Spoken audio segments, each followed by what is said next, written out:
grave caught you.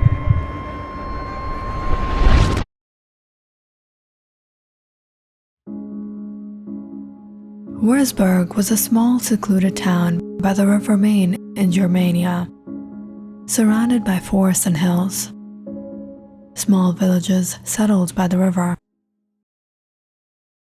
But there came a time when the villagers began to experience something strange and horrifying. They were afraid to bury their deceased. Whenever anyone was buried in the town's graveyard, the grave would later be found uncovered, eaten from places. The people were divided, whether this had been the work of wild animals or a witch trying to increase her powers. But some of the villagers had already been suspicious of a woman named Ingrid, and took the matter to bailiff Hans. Hans ordered his constables to guard the forest surrounding the graveyard and keep a vigilant eye on Ingrid. And it was one night that Hans caught attempting to uncover one of the graves. The very next day, Ingrid was taken to the royal court to have her judgment from the king.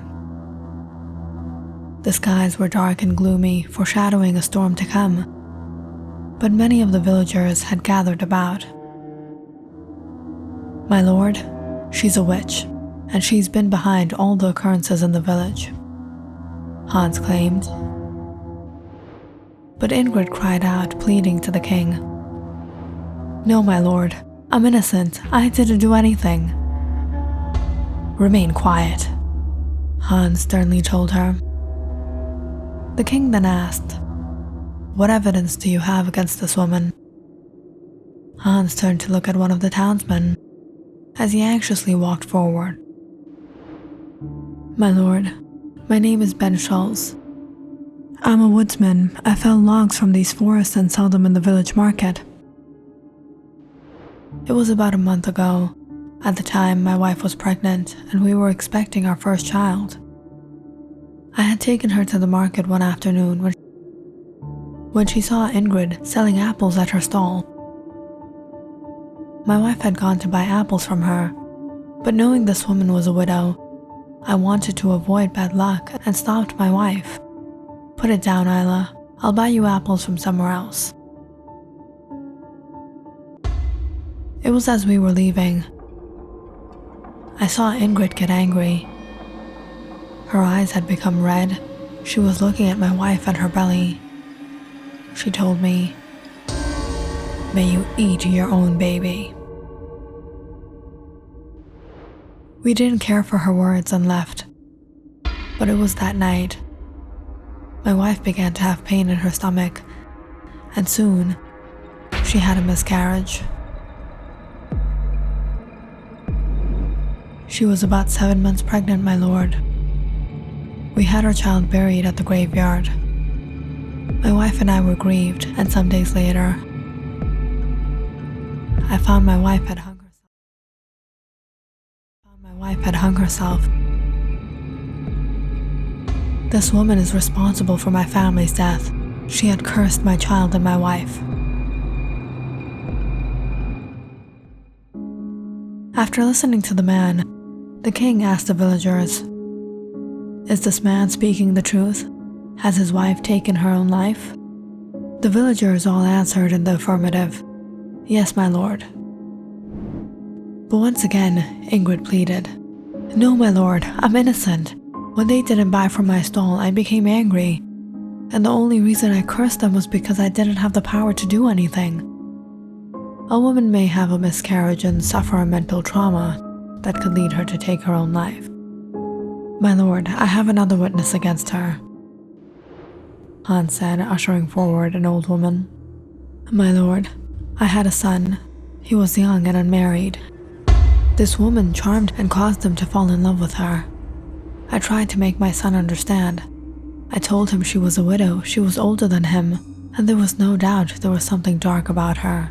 But he wouldn't listen. He continued to visit her every night. So one night, I locked him in the house. I heard him yelling out to me all night. "Mother, let me go, it's burning, it's burning." But I didn't let him out. I kept telling him she charmed him. And the next day when I unlocked his room, I was devastated to see his body, drained of all life, his skin shriveled to the bones. This woman is a witch. Only a witch could have done this to my son. Again, the king asked the villagers, "Is this old woman speaking the truth?" They all replied in the affirmative. "Yes, my lord. We've performed her son's burial ourselves." "No, my lord, I'm innocent. That young man used to come to me to buy fruits, and he fell in love with me. I told him I'm a widow. I'm older than him. I told him there couldn't be anything between us. No one would accept our relationship. But he kept on visiting me and told me if I tried to push him away, he would take his own life." I understand the obsession of a young man, and poison can have various effects on a human body. My lord, for the past weeks, certain graves have been found uncovered soon after the burial, and portions of the bodies eaten. It could be wild animals. My lord, we were suspicious of this woman, and I ordered my constables to guard the forest through the nights and spy on her. And it was around midnight last night we found her at the graveyard, moving away soil from one of the graves. Is this true? No, my lord, I'm innocent. My husband and my son's graves are there. When I feel sad and lonely, I go there at night when no one else is around so I can mourn. But my lord, the grave she was uncovering was her husband's or her child's. It belonged to someone else. The king looked at Ingrid in surprise. Why would you uncover another person's grave? It was dark. Perhaps I had mistaken their grave for my husband's grave. I had taken some flowers with me and wanted to plant them on his grave. Nothing justifies an ordinary woman having the courage to visit the grave in the middle of the night. And uncovering the grave to plant flowers? Your behavior is certainly suspicious. Hans, keep her in your custody and investigate the matter further. This isn't enough evidence to punish her. You have a week. If she confesses, or if you're able to bring some other evidence, I'll penalize her. Otherwise, set her free. Yes, my lord.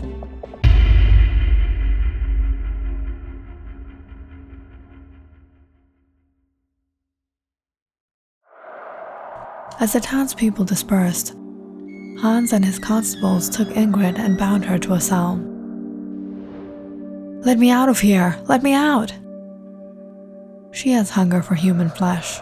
Keep her hungry. When she's prepared to confess, call me. Yes, sir. Hans was a strict bailiff. He knew very well how to make people speak, and without food, it wouldn't be long before a woman like Ingrid would give in.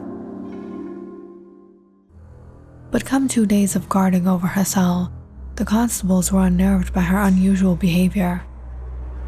"Let me go! Let me go! I'm innocent!" "Sir, she screams all night, and sometimes she starts to laugh. There's something wrong with her, something dark about her. Keep her like that and see what happens." It was for the first 3 nights that Ingrid cried to let her out. But it was on the 4th night that the hunger began to subdue her, and she started to beg the guards. "I'm hungry, I'm hungry." The constables, however, were irresponsive to her cries. When the fifth day passed by, Ingrid fell weak. And by the 6th night, she was no longer in the state to shout, either to let her out or to ask for food. And as they were all expecting, it was on the 7th night Ingrid called one of the guards. "Tell the bailiff to come with a pen and paper. I'll confess." The guard immediately went to inform Hans. "Sir, she's ready." "Very well, get a pen and paper." Hans chuckled as he got up to head to her cell. If only she hadn't refused me that day, she wouldn't be in this condition today. A few weeks ago, Hans had gotten his eyes on Ingrid, a young, helpless widow. Lusting after her, Hans approached her one evening while she was returning from her stall with her fruits. "Beautiful apples." "Move. It's getting dark. I have to go home." "What will you do at home? You don't have anyone. Come with me, and I'll change your life. You won't have to sell apples on the street." "Move or else I'll scream, and everyone will know what you are."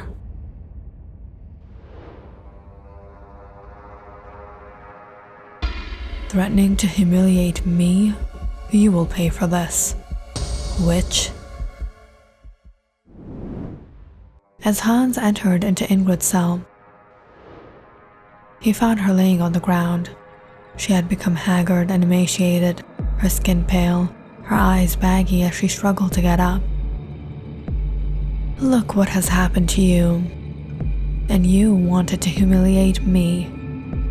If you still do as I say, I'll save you, but if you refuse, I'll make sure that you're burnt alive."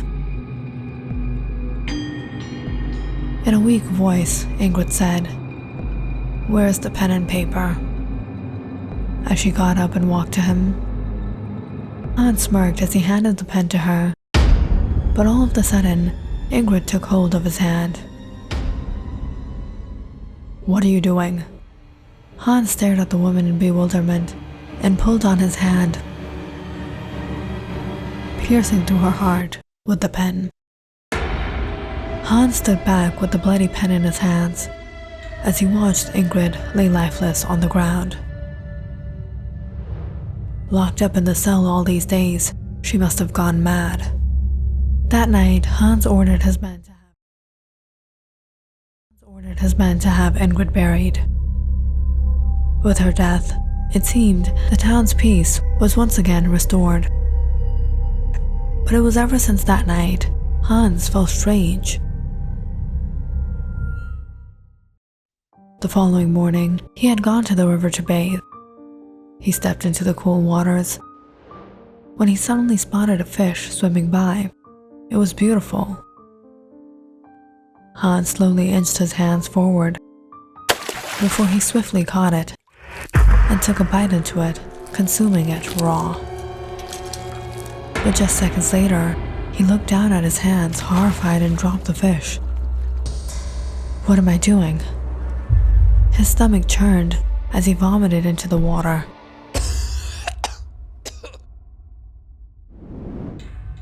Hans returned home in a hurry, unable to understand what happened to him.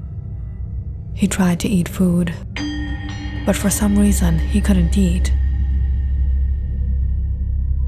With the hunger in his belly, he went out for his day's work, but he couldn't focus. Every now and then, he felt like he was seeing things. Black cats nearing him, sitting beside him. At night, Hans couldn't sleep, and his condition only worsened as the fear encompassed him.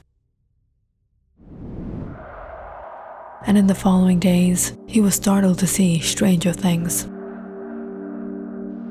When he looked at people, he could see their blood rushing through their veins, their hearts beating in their chests. He could see children still in the wombs of their mother. What is happening to me? How can I see this? Devastated, Hans isolated himself to his home, slowly losing his mind. But as the days passed, he was unable to eat even a morsel. He vomited whenever he tried to eat food. But his hunger didn't cease to grow.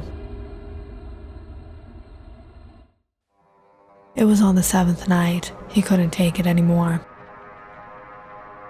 He rushed into the forest, to the graveyard, where he stooped down and began to dig until he found that which would satisfy his insatiable hunger.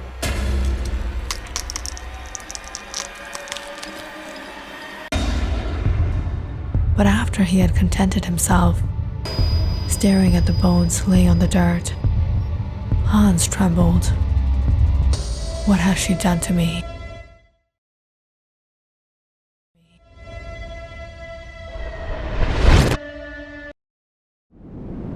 That day, the man and his pregnant wife had insulted Ingrid.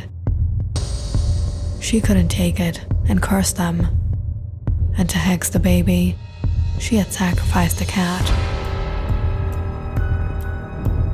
And it was one day in the market that she had seen a young man and wanted him.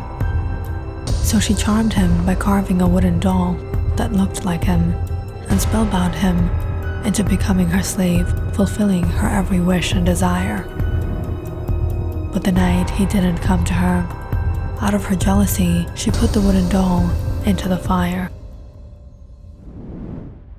And the day in the cell, when she called Hans to confess, it had been but a trap to extract her revenge on him.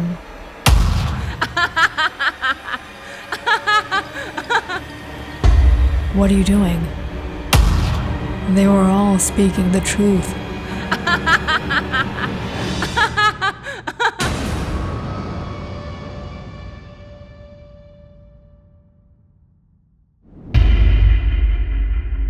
What have I become?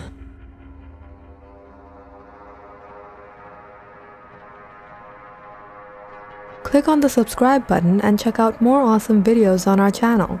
And don't forget to press the bell icon because you know it's interesting.